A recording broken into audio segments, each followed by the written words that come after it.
Bueno, ahora sí es tercera llamada. Tercera.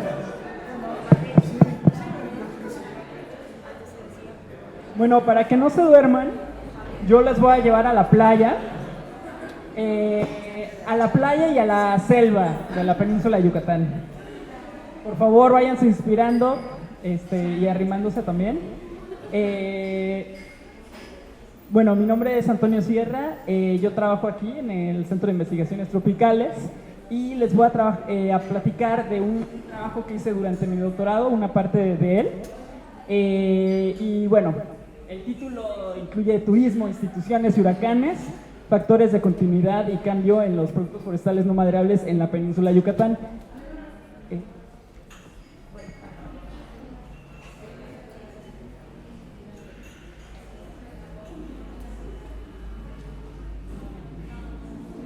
Bueno, la aclaración es que en realidad no es la península de Yucatán, es nada más Quintana Roo y algunas áreas vecinas. Fue un poco ambicioso.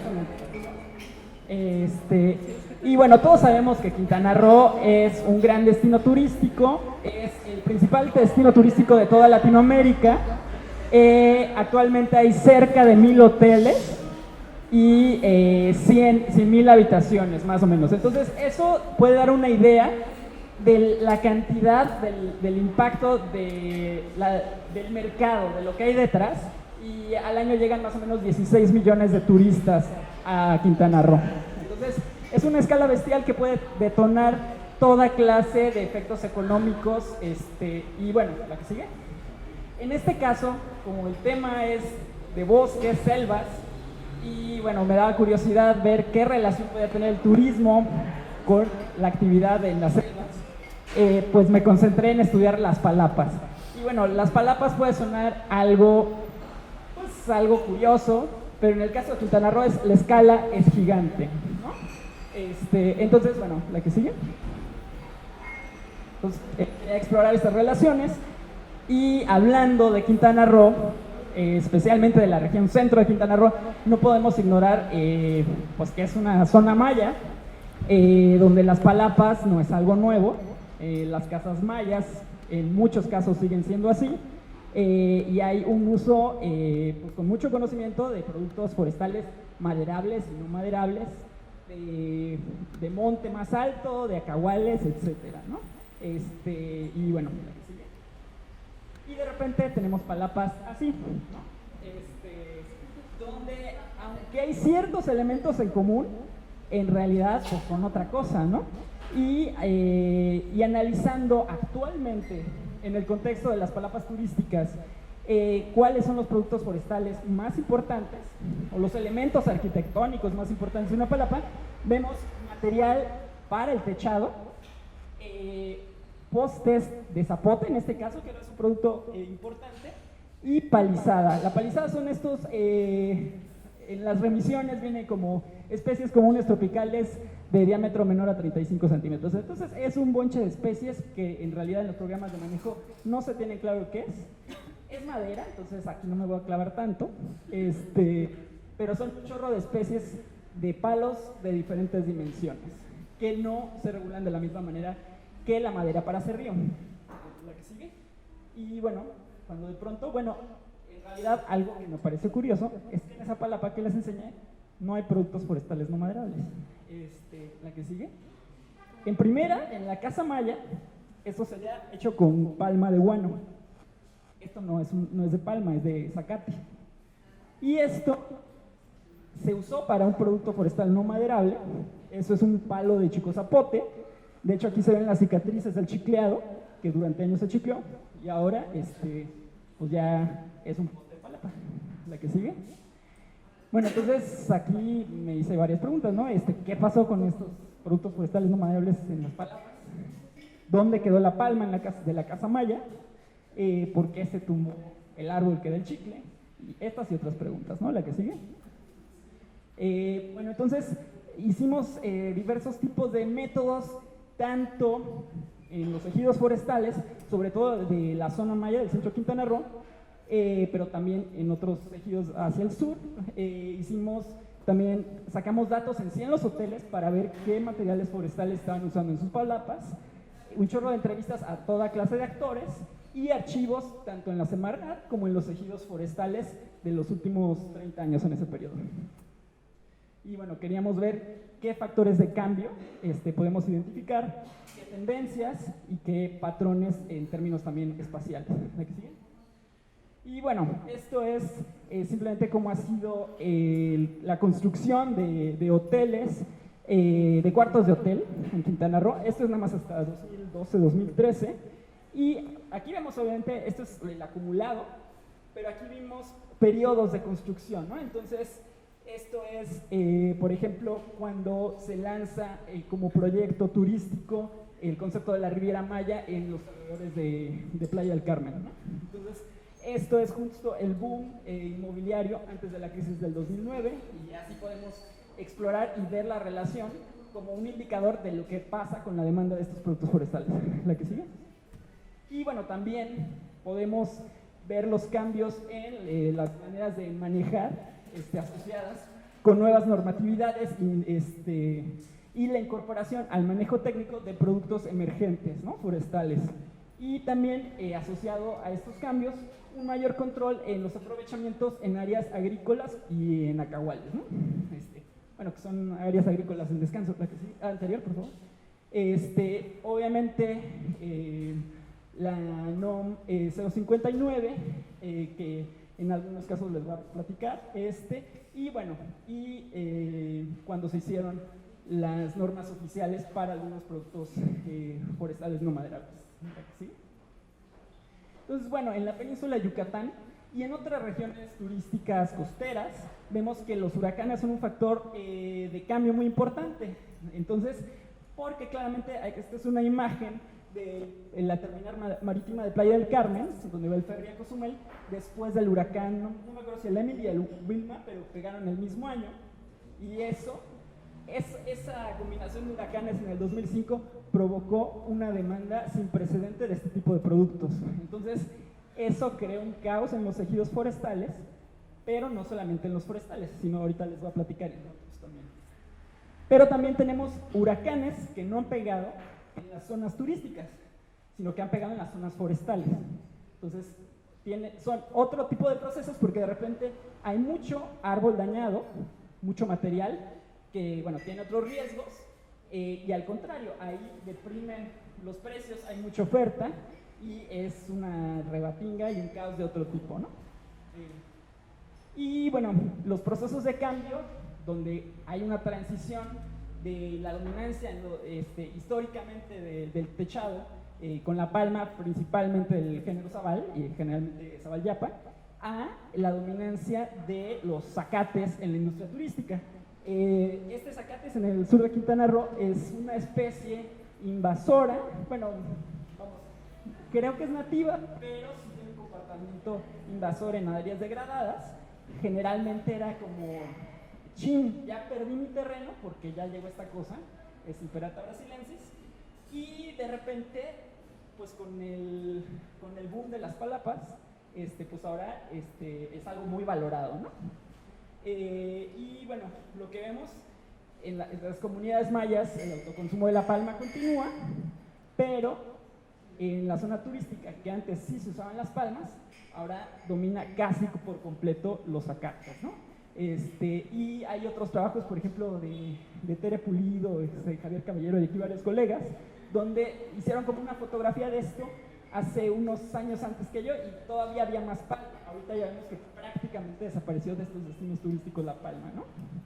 Y es una combinación de factores. Hay una cierta preferencia estética por el zacate, la que sigue, pero también una cuestión de normatividad que ahorita voy a abundar. Estas son las hojas aprovechadas legalmente de Zabal en Quintana Roo. Vemos como en principios y finales de los 90 fue como el periodo en que hubo más aprovechamiento legal, y después del 2013 prácticamente desapareció el aprovechamiento legal, ¿no? Lo que pasó es que los ejidos hicieron un primero aviso y no volvieron a hacer otro aviso, y entonces pues no hay muchas ganas de volver a hacerlo, ¿no? La que sigue. Bueno, la que sigue. Entonces, lo que vemos es que no solamente es un cambio en los recursos y la manera de manejarlos, sino también un cambio en las regiones productoras. Las palmas de sábal que se vendían a la zona turística venían principalmente del centro de la península, en la zona maya, en los municipios de Carrillo Puerto y José María Morelos, y ahora los principales productores de zacate, palapero, vienen del sur de Quintana Roo e incluso pasan de contrabando por el río Hondo, zacate beliceño. Y en algunos casos hay algunas pequeñas poblaciones donde sacan otra especie de zacate del norte del estado de Yucatán, el zacate cocholac, y ese se usa pues sobre todo en la zona más de Progreso y así, ¿no? Y lo que vemos es que el zacate ya no es esta especie invasora, ahora es una especie manejada como agroindustrialmente. Se le quita la competencia, se le riega si es necesario, se le quitan plagas y no tiene ninguna regulación, evidentemente, porque aunque sea silvestre originalmente, pues es zacate, ¿no? Entonces, pues que hagan lo que sea y la palma se regula, la que sí. Y la palma, parte de esa palma crece en lugares abiertos, no es que toda venga del monte cerrado, ¿no? Y bueno, y también vemos el proceso de los postes de Chico Zapote, donde hay una diversidad de cosas que se hacen con esta planta, ¿no? Por una parte sigue habiendo un aprovechamiento de algunas comunidades del chicle, algunas comunidades donde hay menos control se sacan diámetros pequeños como palizada, y los grandes ejidos madereros que ahora lo sacan para cerrillo y como grandes postes. Y un factor de cambio muy importante, una es la caída definitivamente del chicle histórica, ¿no? La Segunda Guerra Mundial y todavía a principios del siglo XX llegó en el estado de Quintana Roo, que era territorio, a aprovecharse cerca de 3,000 toneladas de chicle, ¿no? Ya marketado. Y actualmente está entre 30 y 60 toneladas la producción estatal, ¿no? Entonces serían alrededor de quizás, no me acuerdo bien, unos entre 5 y 9 ejidos los que tienen aprovechamiento legal de chicle, ¿no? Pero algo que afectó directamente a los huracanes al aprovechamiento del zapote, del Chico Zapote, es que muchos ejidos, aunque ya casi no eran chicleros, pues no tumbaban los árboles de chicle, pues todavía había como esta tradición e identidad relacionada con el chicle. Pero, pues una vez que el huracán Dean del 2007 dañó muchos de los árboles, pues ya entonces hubo una cosa, no, pues ya están lastimados nuestros árboles, pues vamos a vender los palos, ¿no? Y entonces lo que pasó es que una especie que todavía se mantenía al margen de lo maderable entró y ahora es la segunda especie más vendida, la segunda especie maderable, segunda o tercera más maderable más vendida de Quintana Roo. Pues y entonces eso pasó de prácticamente 0 a 4,500 metros cúbicos de esta especie, que quizás si lo piensan en términos de un bosque de pino no es mucho, porque es puro pino, pero en el contexto de la selva maya es bastante volumen, ¿no? Y lo que vemos actualmente es que en ejidos muy chicleros solamente usan el zapote para chiclear y no los cortan. Hay ciertos ejidos donde el chicleo sigue siendo, es como vestigial, son unos pocos señores de mayor edad que chiclean y sí se corta como en madera de grandes dimensiones, pero como hay cierto control no se corta como palizada. Algunos donde sí hay cierta gobernanza y solamente lo cosechan como madera grande, y ejidos donde realmente no hay control interno, donde pues, se corta en cualquier dimensión para palizado o para madera grande, el Chico Zapote, ¿no? ¿Sí? Y bueno, no voy a platicar mucho de la palizada, pero también ha sido muy dinámica en términos de su gobernanza, y hay tanto un creciente control de lo que se saca como palizada, tanto a nivel local como ya a nivel más oficial en permisos, ¿no? Y lo que vemos es que no todos los destinos turísticos dentro de la región son iguales, ¿no? Si conocen la región, Playa del Carmen y Cancún generalmente son hoteles grandes, Tulum son más hoteles chiquitos, cabañitas, picochic muy caros, y digamos que son hoteles chicos, Y estas cabañas, pero hacen un uso muy, muy intensivo de productos forestales. Están hechos casi de puras cosas de la selva, ¿no? En Playa del Carmen es un consumo intermedio y en Cancún es menor, ¿no? La intensidad de uso de estos productos. Y algo también particular es que el único lugar donde todavía se encuentran algunos techos en palapas comerciales de palma es en Tulum, porque ahí lo sacan de los ejidos que están atrás de ellos y bueno, pues los consiguen de diferentes maneras, ¿no? La que sigue, por favor. Bueno, esto no me va a detallar mucho, pero es como una línea del tiempo con diferentes eventos, tanto del impulso turístico, huracanes y ciertas políticas de desarrollo y cambios en el mercado, ¿no? La que sigue. Esto es como esto mismo, pero para estos tres productos forestales: la palizada, los postes de zapote y el material de techado. Y un ejemplo que yo no trabajé directamente, pero es relevante para entender estas dinámicas en la región, es la palma chit, que es Trinax radiata y está amenazada en la NOM. Y bueno, como que en un momento hubo mucho impulso para regular su manejo y bueno, en algunas zonas, poblaciones tradicionales costeras del norte de la península, en las casas mayas, en vez de usar otro tipo de palos como bajareque en sí para la construcción, usaban pues en sí los tallos de la palma y también las hojas de la palma para el techado. Pero bueno, sobre todo pues lo que preocupaba eran los tallos de la palma, ¿no? Que tarda bastante en crecer. Algo que continúa es el uso de escobas artesanales. Eso, vamos, generalmente no ha sido una gran preocupación, pero eso continúa. Y algo que en una época preocupó muchísimo fue que los productores de langosta, que básicamente hacen como ganadería de langosta en sus playas, usaban estos son tallos de palma chip para hacer casitas de langosta y ahí pues para que crecieran en las playas a orilla de su casa. Y pues sí hubo un boom de tumbar palmas para estas casitas langosteras y hubo todo un programa donde les cambiaron las casitas de palma chip por casitas de concreto, ¿no? Entonces ahorita las langostas viven felizmente en sus casitas de concreto,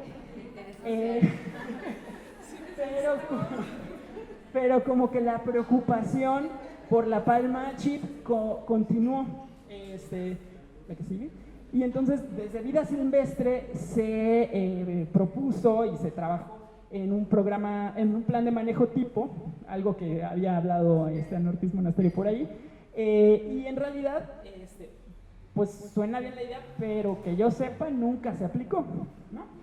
Y bueno, el elefante en la habitación, pues es que la palma chip es una especie que vive en las selvas costeras, tanto del norte de Yucatán y de Quintana Roo.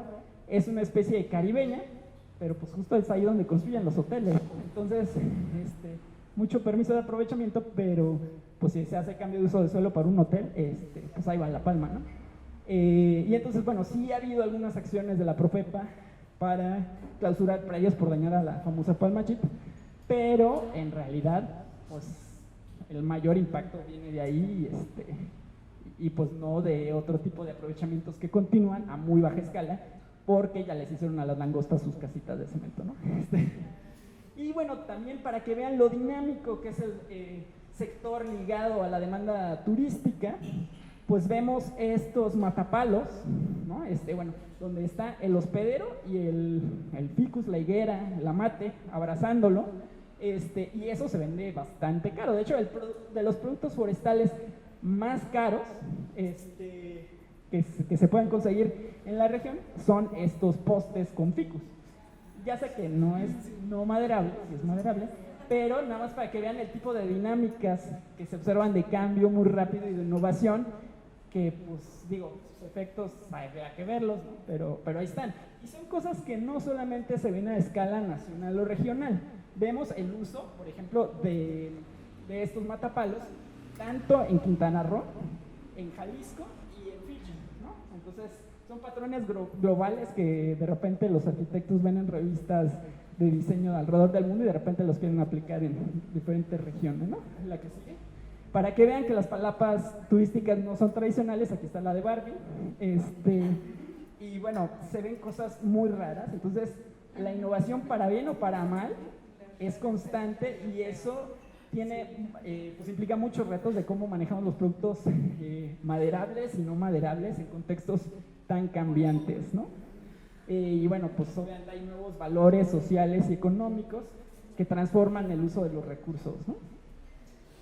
Y bueno, como ideas finales, vemos como en el caso del Chico Zapote, pues hay una tendencia histórica de caída de la demanda, que es un proceso, pero finalmente los huracanes son un factor detonador que de repente hace que los zapotes pues se tumben, ¿no? Y también vemos cambios asociados a los huracanes en el zacate y la palizada, ¿no? Los ejidos, que es de los pocos que siguen siendo fuertemente chicleros, siguen conservando sus zapotes. Entonces, ahí es de los ejemplos donde podemos decir, los que siguen produciendo productos forestales no maderables realmente tienen un efecto en la conservación, pero ya son pocos ejidos, ¿no? Y bueno, lo que vemos, que sucede en otros lados también, es que aquí hay un ejido fuertemente chiclero, y en el ejido vecino solamente hay 2 chicleros. Entonces, pues esos 2 chicleros no pueden convencer a sus autoridades ejidales que hagan todos los trámites para obtener permiso, pero pues mejor le compran las remisiones al ejido grande, donde son muy chicleros, y pues, o sea, les dan los permisos sin bronca, ¿no? Digo, pues se entiende, ¿no? La que sigue. Y como últimas ideas finales, pues lo que vemos es que la regulación es un factor que sí ha favorecido en esta región la sustitución de productos forestales no maderables por otro tipo de productos. En este caso, claramente de la palma al zacate, la sustitución de usos emergentes, y hay que evaluarlos caso por caso. Por ejemplo, en el caso de las casitas de langosta, pues me parece bien que tengan sus casitas de cemento, por ejemplo. Y bueno, pues como la regulación de los no maderables es muy fuerte, pero hay cierta laxitud en los cambios de uso de suelo con fines turísticos, y pues el chip la sufre, ¿no? Y el turismo es un sector donde, como veíamos también con el caso del bejuco de Mariana y otras artesanías, pues produce innovación constante, y bueno, pues hay una tradición, pero sobre esa tradición hay mucha innovación, ¿no? Y bueno, algo curioso es que, claro, las casas mayas continúan con su arquitectura tradicional, pero algunas casas mayas de la gente más pudiente copian los materiales y las maneras de hacer las palapas que se hacen en los hoteles, ¿no? Entonces, es de ida y vuelta, ¿no?, la influencia. Y muchas gracias.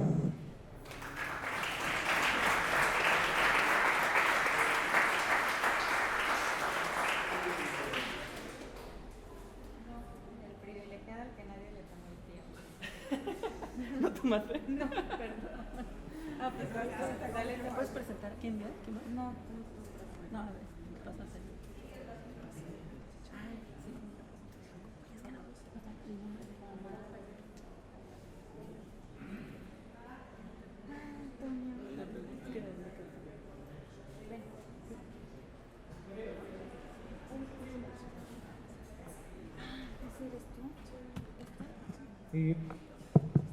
Bueno, es comentario igual ligado a esto y con la presentación de la compañera, además que bueno, vamos al tiempo de receso.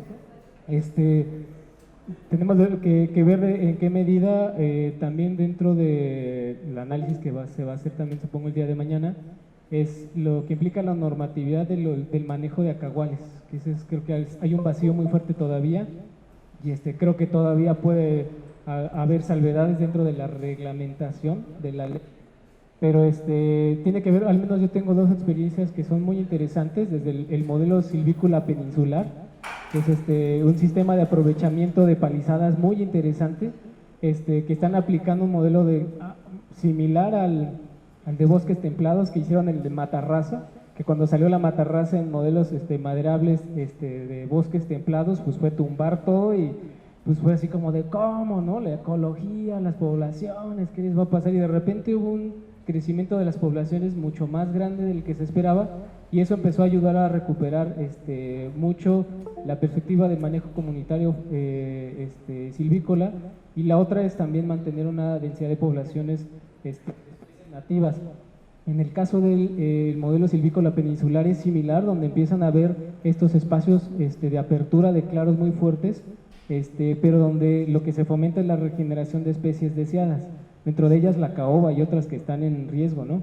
Entonces yo creo que hay que buscar, bueno, esa es una, y la otra, el ejemplo del consorcio chiclero, que están implementando el manejo de acaguales, donde buscan a través de un manejo de acaguales con las especies de palizadas, los maderables, dan espacios a claros que permiten la regeneración de especies deseadas y reforestación con pimienta, zapote y rábano.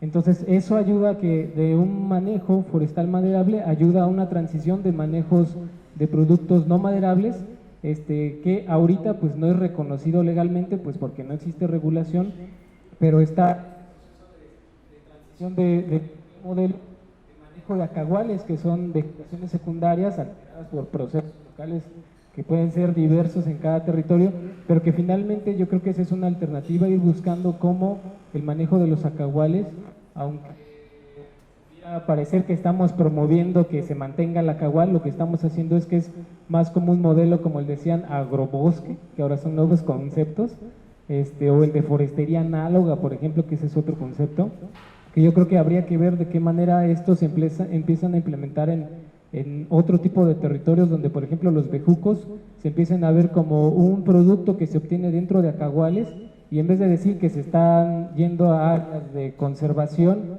más bien hay que buscar cómo estas áreas siguen manteniendo el aprovechamiento de bejucos, pero hay que ver cómo hacemos que haya más bejuco, ¿no? Sí, hay que tumbar las selvas.